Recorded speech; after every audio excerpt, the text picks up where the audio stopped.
Hello welcome friends. दोस्तों I think आप सभी ललित नारायण मिथिला यूनिवर्सिटी दरभंगा के स्टूडेंट्स होंगे। दोस्तों आप सभी को पता ही होगा थर्ड पार्ट में एक लास्ट पेपर जीईएस का होता है, जहाँ पे history, polity, geography, economics, political science, current affairs, उसके बाद स्टैटिक जीके, बिहार स्पेशल, इन तमाम सब्जेक्ट से प्रश्न पूछे जाते हैं। प्रश्नों की संख्या 100 होती है, सभी ऑब्जेक्टिव फॉर्म में ही पूछी जाती है और इस पेपर में हमें केवल क्वालिफाई करना होता है। इसका मार्क्स हमारे परसेंटेज में नहीं जुटता है, यानी कि ये केवल क्वालिफाई इन नेचर है, लेकिन पास करना जरूरी है। और मैं एक चीज़ आपको बता दूं कि इस सब्जेक्ट के लिए यानी जीएस वाले पोर्शन के लिए आप कभी भी कोई गेस या फिर बुक से प्रिपरेशन मत करना। इसके लिए आप करना क्या, तो केवल 4 से 5 सालों का प्रीवियस ईयर क्वेश्चन पेपर ही कर लेना सफिशियंट होगा। क्योंकि मैं जो अभी कंटिन्यू जीएस के पेपर का रिव्यू कर रहा हूँ, तो मैं देख रहा हूँ कि 40 से 45 प्रश्न हर सेट में वैसे प्रश्न है जो डायरेक्ट दूसरे सेट से आकर के यहाँ पे पूछे जा रहे हैं। यानी 50% लगभग प्रश्न हूबहू आपको इस शिफ्ट में, इस साल का, फिर इस साल में, इस प्रकार से अल्टरनेट करके पूछा जा रहा है एक ही प्रकार के प्रश्न। तो इसलिए आप कोई बुक प्रीफर इसके लिए मत करना, केवल और केवल आप पिछले 2-3 सालों का ही कर लेना सफिशियंट हो जाएगा। और यहाँ पे जो मैं रिव्यू करने जा रहा हूँ ये है 2019 में जो पेपर हुआ था जीईएस का आर्ट्स वाले स्टूडेंट का, और उसमें भी जिसका ग्रुप ए और बी था उन लोगों का, तो उन्हीं का पेपर का रिव्यू मैं आज की इस वीडियो में करने जा रहा हूं। तो मेरा पहला प्रश्न है दोस्तों, निम्न में कौन नाटक को हर्षवर्धन ने संस्कृत में लिखा था? दोस्तों ये हो जाएगा रत्नावली। अगला प्रश्न, निम्न में कौन समुद्रगुप्त के बाद गुप्त साम्राज्य का शासक बना? तो ये चंद्रगुप्त द्वितीय हो जाएंगे। अगला प्रश्न है, अंग महाजनपद की राजधानी? तो ये चंपा हो जाएगी। अर्थशास्त्र को किसने लिखा? तो ये चाणक्य ने लिखा। गुजरात किस खेती के लिए प्रसिद्ध है? तो ये कपास के लिए प्रसिद्ध है। बिहार जो है दोस्तों ये 3 राज्यों से घिरा हुआ है। अगला प्रश्न दोस्तों, भारत का कौन मरुभूमि क्षेत्र है? तो ये हो जाएगा जैसलमेर। कौन सी नदी अरब सागर में मिलती है? तो ये सिंधु हो जाएगी। राज्यसभा के सदस्य का चुनाव होता है विधानसभाओं के चयनित सदस्यों के द्वारा, सी ऑप्शन। लोकसभा के चुनाव लड़ने के लिए न्यूनतम आयु जो है दोस्तों ये है 25 वर्ष। इनमें कौन सा नृत्य गुजरात से संबंधित है? तो गरबा हो जाएगा। ये बहुत ही इंपॉर्टेंट क्वेश्चन है। गिर जंगल प्रसिद्ध है? तो ये शेर के लिए प्रसिद्ध है, ये शेर के लिए ये बना हुआ है। अगला है, कांवर झील पंछी अभ्यारण्य कहाँ है? तो ये बिहार में है। अगला प्रश्न है दोस्तों, गोवा के मुख्यमंत्री कौन है? तो ये मनोहर पर्रिकर जी थे, जो अब हमारे बीच नहीं रहे, और ये 2019 के अकॉर्डिंग ये प्रश्न का आंसर होगा।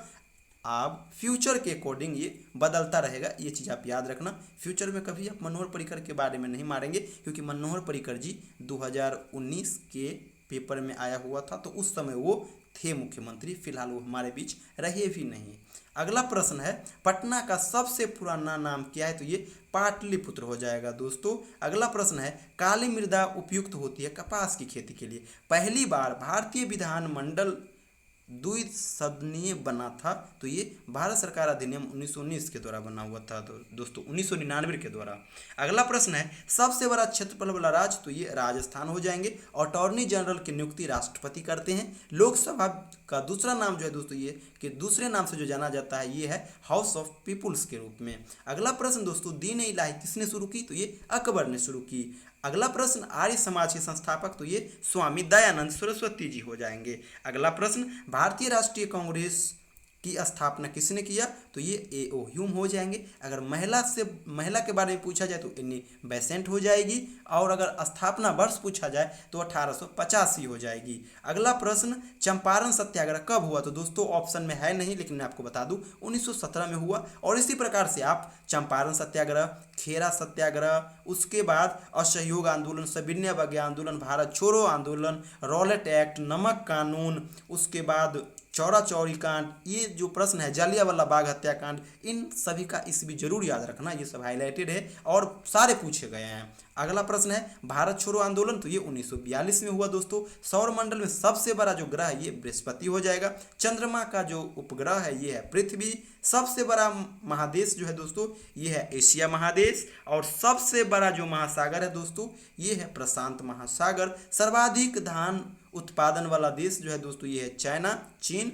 गंगा का उद्गम स्थल है दोस्तों गोमुख। कौन सी नदी अरेबियन सागर में मिलती है? तो ये हो जाएगा नर्मदा नदी। आज़ाद हिंद फौज के संस्थापक कौन थे? तो दोस्तों ऑप्शन में नहीं है तो इसलिए कोई नहीं होगा, लेकिन मैं आपको बता दूं कि इनके जो संस्थापक है ये हो जाएंगे मोहन सिंह। वैसे सुभाष चंद्र बोस भी इनसे जुड़े हुए व्यक्ति हैं। अगला प्रश्न, भारत के राष्ट्रपति कौन है? तो दोस्तों 2019 में भी रामनाथ कोविंद जी ही थे और अभी फिलहाल भी है। अगर फ्यूचर में अगर चेंज हो जाए तो उस साल के अकॉर्डिंग आप इसको याद रखेंगे। मैं बार बार कह रहा हूँ कि करंट वाले क्वेश्चन को आप जिस वर्ष एग्जाम देंगे उस वर्ष के अकॉर्डिंग ही टिक करेंगे, क्योंकि जैसे देखिए मनोहर पर्रिकर जी के बारे में पूछा गया तो ये 2019 के समय थे गोवा के मुख्यमंत्री, लेकिन वो फिलहाल हमारे बीच नहीं रहे, स्वर्गवास हो गए हैं वो। तो इसीलिए करंट वाले चीज़ को आप जरूर फोकस करेंगे। जैसे देखिए फिर है भारत के उपराष्ट्रपति, तो वो अभी भी एम वेंकैया नायडू ही है। फ्यूचर में अगर बदलता है तो उस अकॉर्डिंग आप अपना कंटेंट भी बदल लेना। जीएसटी का पूरा नाम तो गुड्स एंड सर्विसेज टैक्स हो जाएगा। अगला प्रश्न दोस्तों पीवी सिंधु संबंधित है, तो दोस्तों ये हो जाएगी बैडमिंटन से, और इस बार भी ये मेडल जीत के आई है ओलंपिक से, आपको पता ही होगा। साक्षी मलिक ये कुश्ती से है। मेरी कॉम ये मुक्केबाजी से है। पंकज अडवाणी ये जो है बिलियार्ड से है। किस नदी को बिहार का शोक? तो ये कोसी को कहा जाता है, आप सभी को पता ही होगा। अगला प्रश्न है हाल में ही कुंभ मेला किस शहर में आयोजित की गई है? तो प्रयाग में, लेकिन ये 2019 के अकॉर्डिंग है। अगर फ्यूचर में अगर 2019 के बाद अगर कभी हो रहा है और उस साल से रिलेटेड पूछा जाए तो ये चीज़ आप जरूर याद रखना, ये 2019 के अकॉर्डिंग है और आपको पता होगा कुंभ मेला हर 5 साल के बाद शायद होता है दोबारा। अगला प्रश्न है ताजमहल अवस्थित है, तो ये आगरा में हो जाएगा। हवा महल ये जयपुर में है दोस्तों। गौतम बुद्ध का जो ज्ञान प्राप्ति हुआ तो ये बोध गया में हुआ था। महावीर जी के बारे में भी आप याद कर लेंगे।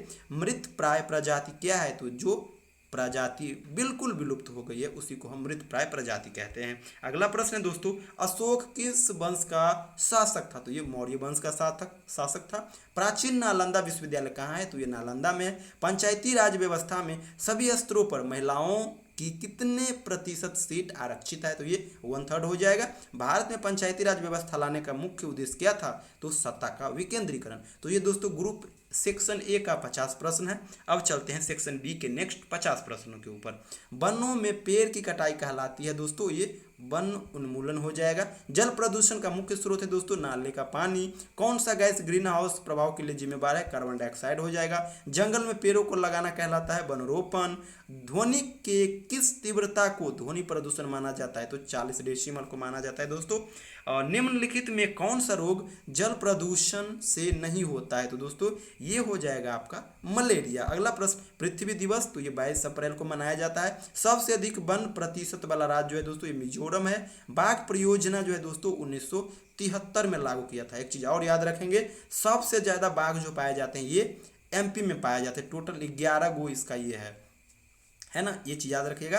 टाइगर स्टेट के नाम से भी जाना जाता है एमपी। और सांखला एक व्यक्ति है जिसे टाइगर मैन ऑफ इंडिया भी कहा जाता है, ये चीज़ आप याद रखिएगा। और खासकर काजीरंगा, मानस और नबीर ये 3 जो टाइगर रिजर्व है जो असम में पाए जाते हैं, इनसे भी ढेरों सवाल पूछे जाते हैं। आपको आगे भी मैं दिखला दूंगा आगे। चलिए आगे अगला प्रश्न है वर्ल्ड वाइल्ड लाइफ फंड की स्थापना की गई है 1961 में हुआ दोस्तों। विश्व पर्यावरण दिवस 5 जून को मनाया जाता है। गति का नियम न्यूटन ने दिया। उसके बाद 28 फरवरी को हम लोग विज्ञान दिवस के रूप में मनाते हैं। ध्वनि की तीव्रता की मापन की इकाई जो है दोस्तों ये डेसिमल है। अगला प्रश्न हो जाएगा दोस्तों मृदा अपरदन का मुख्य कारण वन उन्मूलन हो जाएगा। मानव आबादी वैसे वैसे बढ़ती है, पेड़ों और पशुओं की संख्या और विविधता घटती है। सही बात है। प्रदूषण का मुख्य कारण क्या है दोस्तों? तो नाले का पानी, औद्योगिक अवशेष, वाहन का धुआं, यानी ये सभी हो जाएगा। बिहार सरकार ने पॉलीथीन बैग के उपयोग पर प्रतिबंध लगा दिया है पर्यावरण संरक्षण के लिए, ताकि प्रदूषण न फैले। बेसिक है, क्या है बेसिक? तो एक प्रकार का लैंग्वेज प्रोसेसर है, एप्लीकेशन सॉफ्टवेयर है बेसिक। उसके बाद ऑपरेटिंग सिस्टम है, यानी इनमें से कोई नहीं। ये बेसिक जो है केमिस्ट्री का चीज़ शायद है, तो इनमें से कोई नहीं हो जाएगा। अगला प्रश्न है दक्षिण गंगोत्री है, क्या है एक? तो इसका ये ऑप्शन हो जाएगा राइट। प्रोटीन पचने के बाद बनता है एमिनो एसिड। अगला प्रश्न हो जाएगा दोस्तों जैव विविधता पर खतरा रखता है क्या? तो इसका आंसर हो जाएगा डी, यानी कि इनमें से सभी। कौन कौन? अत्यधिक चराने से, उद्योगों से, वनों की कटाई से। अगला प्रश्न है एलिसा टेस्ट का उपयोग किया जाता है, तो ये एड्स के लिए किया जाता है। जनसंख्या विस्फोट का कारण है दोस्तों निरक्षरता, निर्धनता, जागरूकता का अभाव, यानी ये सभी हो जाएगा। बिहार सरकार द्वारा शराब के उपयोग पर प्रतिबंध एकदम है क्या? अच्छे स्वास्थ्य का बढ़ावा देने के लिए प्रतिबंध है। इसके दुष्परिणाम को रोका जाए, इसके लिए भी ये है। रुपये के दुरुपयोग को भी रोका जाए, यानी ये इनमें से सभी हो जाएगा। एड्स है, एड्स क्या है एक प्रकार का? तो एड्स जो है इस ऑप्शन के अकॉर्डिंग इनमें से कोई नहीं हो जाएगा। अग्नि है क्या? ये हो जाएगा मध्यम दूरी की सतह से सतह पर मारक मिसाइल। अगला है लिपेज के रूप में कार्य करता है क्या? वसा। सदाबहार वन कहाँ पाए जाते हैं? तो अत्यधिक वर्षा वाले क्षेत्र में, यानी बी ऑप्शन मेरा राइट हो जाएगा। गैसीय ईंधन का उदाहरण है एलपीजी। अगर फुल फॉर्म पूछा जाए तो लिक्विड पेट्रोलियम गैस, ये आप याद रखेंगे। जीव विज्ञान की वो शाखा जो वनस्पति और जंतु के अंतर संबंधों को से संबंधित है, तो ये इकोलॉजी हो जाएंगे। संजय गांधी जैविक उद्यान, ये पटना में है। इकोसिस्टम के दो अंग है, कौन कौन? बायोटिक और एबायोटिक। अगला प्रश्न, हरा पौधा कहलाता है क्या? उत्पादक कहलाता है। निम्नलिखित में कौन रिन्यूएबल संसाधन है? तो ये पेड़ हो जाएगा दोस्तों। अगला प्रश्न, इनमें से कौन ओजोन परत को कम करने वाला उत्तरदायी रसायन है? तो ये हो जाएगा दोस्तों क्लोरोफ्लोरोकार्बन। अम्ल वर्षा की घटना होती है जब वायुमंडल अत्यधिक प्रदूषित हो जाता है, तो ऑप्शन ए हो जाएगा सल्फर डाइऑक्साइड और नाइट्रिक ऑक्साइड। अगला प्रश्न है मृदा क्षरण को रोका जा सकता है, तो वनों को लगा करके, है ना। फसल पर डीडीटी के स्प्रे करने से प्रदूषण होता है क्या? मृदा और पानी दोनों। अगला प्रश्न दोस्तों, निम्नलिखित रोगों में कौन सा यौन संचारित है? तो ये सिफिलिस हो जाएगा। अगला है उदिकास का सिद्धांत किसने दिया?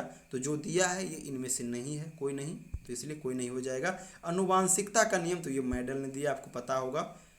अगला प्रश्न है भारत में आणविक ऊर्जा की शोध एवं विकास की रीढ़ कौन थे? तो ये डॉक्टर होमी जहांगीर भाभा जी थे।